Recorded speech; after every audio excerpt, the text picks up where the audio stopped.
சித்திரக்கூட மலையில வனவாச தொடக்கத்துல நாங்க இருந்தோம். மந்தாக்கினி ரிவர்ல ஸ்விம்மிங் பண்ணினோம். லக்ஷ்மணன் தூரம் இருக்கார். அதுல 2 பேரும் நீச்சல் அடிச்சு டயர்ட் ஆயிட்டு உடனே நான் ரொம்ப டயர்ட் ஆயிட்டேன். ராமபிரான் சொன்னார் கொஞ்ச நாள் படுத்துக்கோன்னார். வெறும் தரையில படுத்த கூடாதுன்னு பக்கத்துல 4 தர்பத்தை எடுத்து பிடிக்கி போட்டார். அது மேல நான் படுத்துட்டேன். அவருடைய தொடையில தலை வச்சு படுத்தேன். அப்புறம் எனக்கு கொஞ்சம் தூக்கம் கழிஞ்சு ஃப்ரெஷ் ஆயிட்டேன். நீங்க தான் படுத்துக்கோங்களே அப்படின்னு சொன்ன. சரி என்று ராமபிரான் மடியில படுத்துட்டான். அப்போ ஒரு காக்கை அது என்னுடைய மார்பகத்தை வந்து தீண்டிச்சு. அது இந்திரனுடைய பிள்ளையா காக்கை. அது காக்காசுரன். அது நான் சீதை ராமபிரான் மடியில படுத்துக்கிச்சு என் மார்பகத்துல வந்து கொத்திட்டு ஐயோ அப்படின்னு கத்தல. ஏன்னா ராமனுக்கு தூக்கம் கெட்டு போயிடுமேன்னு பொறுத்துட்டு. ஆனா ஒரு விஷயத்த நான் கவனிக்கல. அது என் மார்பகத்தை தீண்டினா அதுல இருந்து ரத்தம் பெருகிறது. அந்த ரத்தம் ராமபிரானே நெத்தி போட்டுல தெரிச்சுட்டு அவ்வளவுதான் எழுந்துட்டான். என்ன பார்த்தேன், யாரு இது?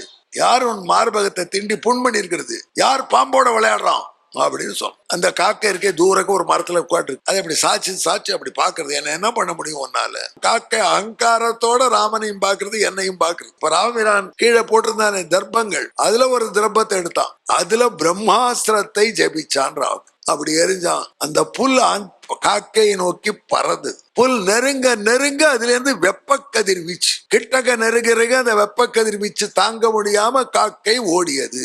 நேர போச்சு தன் அப்பா தேவேந்திரன்ல அரண்மனை வாசல போட்டுது. அப்பா அப்படின்னு கத்திட்டு என்னடா அப்படின்னு கேட்டான் இந்திரன். ஐயோ பின்னாடி எரியறது.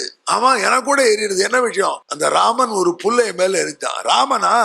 அப்போ பிளீஸ் கெட் அவுட் விட்டான். இங்க வராது, என்னால ராமனை எதிர்த்து எதுவும் செய்ய முடியாது தேவேந்திரன் சொல்லிட்டான். பிரம்மாட்ட போச்சு. பிரம்மா பார்த்தார், இந்த பக்கம் வராத போயிச்சு. கைலாசத்துக்கு போச்சு. பரமேஸ்வரன் மட்டும் சொன்னார், பாரு ராமபாணத்தை ராமன் தான் நீக்குவான், போய் அவன் திருவடியிலே சரணாகி அப்படின்னு கருணையோட சொன்னாரு. அவனையே அடைக்கலமாக வந்து விழுந்தது அந்த காக்கை. அப்போ விழுந்ததே ராமன் காலில் விழுந்தான பரமேஸ்வரன் சொன்னார். நேரம் ராமனுக்கு காலை நீட்டின்னு தான் விழுந்து விடுச்சு. அந்த காக்கைக்கு அதான் நமஸ்காரம் பண்ணி பழக்கம் இல்லை. ராமபிரானுக்கு காலை நீட்டு கீழே விழுந்து. இப்ப சீதா தேவி காக்காயை திருப்பி விட்டு அழகா காலில் வச்சா. நமஸ்காரம் பண்ணத்துல டென்ஷன்ல தப்பா விழுந்துட்டு மன்னிச்சுக்கோங்க, ஏண்டி ஒன்ன மார்பிள குத்தியவனதானே இவ்வளவு படுத்துறேன் இன்று இவ்வளவு கருணையான்னு அவர் கேட்டார்.